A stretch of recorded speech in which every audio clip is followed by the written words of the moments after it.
Pernah kepikiran gak sih gimana caranya meraih sesuatu yang hebat? Coba kita belajar dari ikan salmon. Ikan salmon lahir di sungai yang tenang lalu memulai perjalanan yang luar biasa. Mereka berenang ke lautan luas, tumbuh besar dan kuat. Setelah bertahun-tahun, mereka melakukan perjalanan berani kembali ke tempat mereka lahir. Tapi ada tantangannya nih.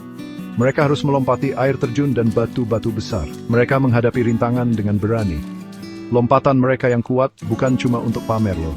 Itu adalah perjuangan untuk bertahan hidup, menghindari pemangsa yang mengintai di bawah, dan mencapai tempat yang aman untuk bertelur.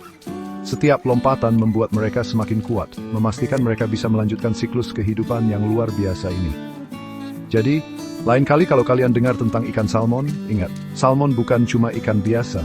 Salmon adalah simbol kegigihan dan kekuatan. Lompatan epik salmon mengingatkan kita, apapun rintangannya, kesuksesan menanti di sisi lain. Teruslah berusaha, teruslah berjuang seperti ikan salmon. Tetaplah terinspirasi, teman-teman.